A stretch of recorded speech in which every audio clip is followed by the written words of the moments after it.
So what is up, guys? Yeah, I am reacting to 10 worst great white shark attacks. Okay.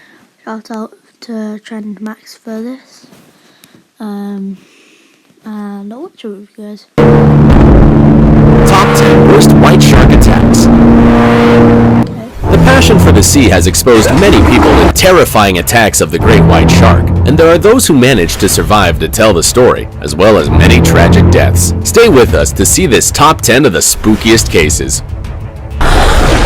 Number 10. Double Attack. It was the year 2000 when Shannon Ansley, who was then 15 years old, was sailing with her brother and her friends on a South African beach in East London. They were right on the Nahoon Reef, known for its good surfing waves and also for the sharks that live there. After an hour at sea, Shannon continued to practice, when suddenly, an aggressive 15 feet long white shark appeared out of nowhere and attacked him. Its brutal bites damaged one of his hands and also his board. We can see that the most surprising thing is that it was not a common attack, but a double attack. Scary, because it is not known that white sharks hunt in groups. Finally, drenched in adrenaline to save his life and ignoring the pain, Ansley managed to escape from the double threat and was able to reach the shore. His ring and small fingers practically hung off, making for a heartbreaking image. Fortunately, the doctors managed to save his hand. However, Shannon believes that it was the double attack that ended up saving him, since in the water, those two beasts were hindered and therefore did not receive the lethal bite. What a fighter. Number 9. Tragic Test. It was in 2006 when Ahmad Hassim, 24, and his younger brother, Tariq, attended a life-saving exercise routine at Muizenberg Beach in Cape Town. What they did not expect was that on August 13th, it would change their lives forever. Already at sea, during the trials, Ahmad noticed that a gray triangle floated over the area. At first he was not alert, thinking it could be a seal or a dolphin, but then he noticed a greater danger. A stalking white shark was approaching Tariq. Then he screamed, and seeing that the nearest boat would not come to the rescue, decided to splash the water to distract the 15.5-foot-long shark. Suddenly, the shadow changed direction. His brother was safe, but he would end up being attacked violently, losing half of his right leg. How unfortunate. His dream of becoming a professional footballer disintegrated, but not his desire to excel. He took the opportunity to become a Paralympic swimmer, earning himself the nickname of the Shark Boy, as well as a bronze medal in London 2012. Currently, far from holding a grudge for the animal that attacked him, he shows his great appreciation by being a marine conservationist. Admirable. Number 8. Esperance Shark Attack. It was October 2014 when Sean Pollard, 23, taught his girlfriend Claire Oakford how to surf on a beach in Wiley Bay in the Australian city of Esperance. Everything was fine until he decided to lie on the sand to sunbathe, and Sean moved away a bit with aiming to catch big waves. Their battle to survive against two great 10 and almost 16 feet long white sharks would begin. The young Pollard was attacked by the first shark that resulted in painful bites to his legs. Then, after trying to defend himself with his board, the beast tore off both hands. In the end, his entire left arm was also snatched away. The waters were stained with blood, and then the second great white shark appeared, which hit him. But fortunately, at that precise moment, a wave broke out that helped the wounded man escape death. He was able to reach the shore where 4 people who knew about first aid saved his life. After the terrible event, Sean Pollard had to leave sailing and surfing, but like Ahmad Hassim, he also managed to get his life back on track, snowboarding and competing at a professional level. Number 7. Champion Attacked. In 2012, David Lilienfeld, 20 years old, was the South African champion of water sports bodyboarding. He and his brother Gustav were surfing in Kogel Bay, very close to Cape Town. Everything was going smoothly when a white shark between 13 and 16 feet long sidled towards David until the first blow hurt his right leg considerably close to the thigh. Before the attack, the bodyboarder tried to use his board to stop it, pushing the head of the elusive shark, but it was not enough. In the second onslaught, the waters were red-stained immediately. According to witnesses, David screamed for the last time while being submerged violently. After that, Gustav took the body to shore, and after wrapping it, sat on the rocks with his father Dirk Lilienfeld to say his last goodbyes to the ocean-loving son and brother, waiting for their respective authorities. Very touching. Number 6. diver in danger.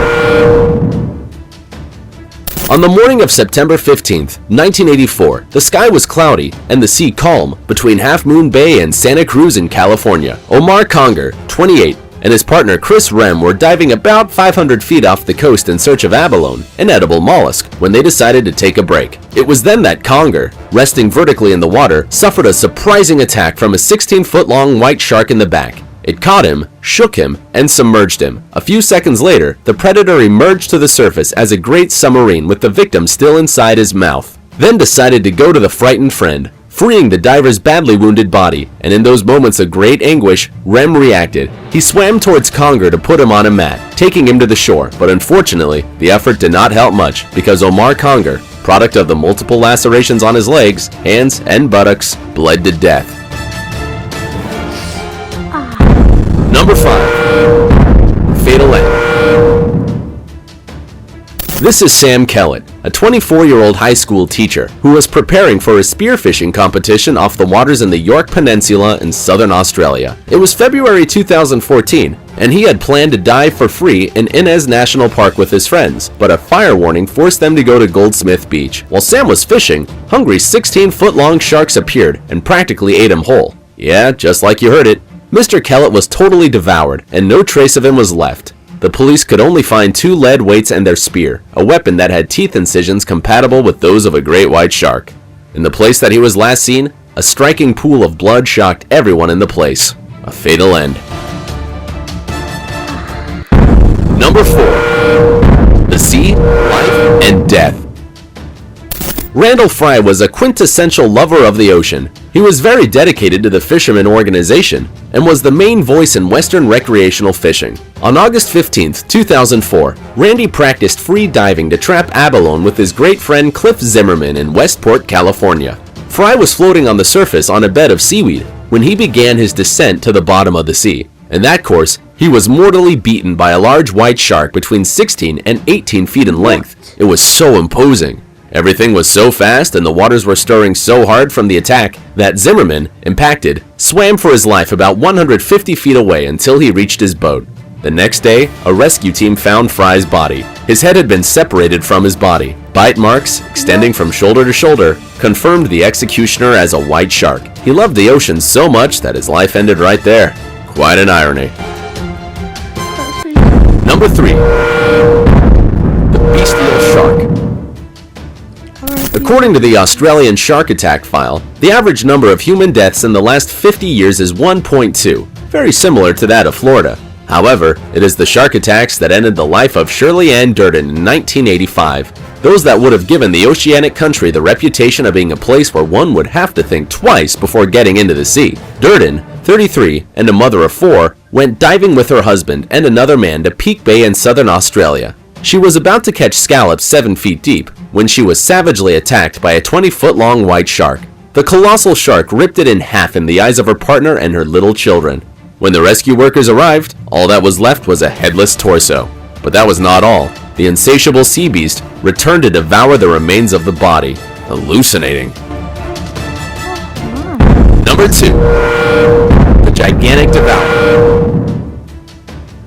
In June of 1959, Robert Pamperin and Gerald Lehrer were diving freely using only masks, fins, and snorkels in search of abalone on the beach of La Jolla Cove in California. Lehrer was submerged in the water when a large shadow passed very close to him, blocking the sunlight under the water. Somewhat puzzled, he was deciding whether to keep looking for mollusks or alert Pamperin. But before doing anything, he needed to breathe. After surfacing, he heard the screams of his friend asking for help. It was too late. Robert Pamperin was being attacked by a giant white shark of about 23 feet long. What? His body could be seen rising above the water, struggling violently to escape. However, his legs were already trapped in the mouth of the fierce shark. The large triangular teeth were becoming more noticeable, and Lehrer's desperate attempts to frighten him were useless, so he had nothing to do but swim to the shore.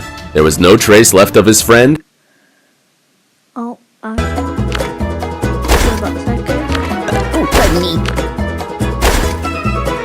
Except one of his fins. What a disgrace.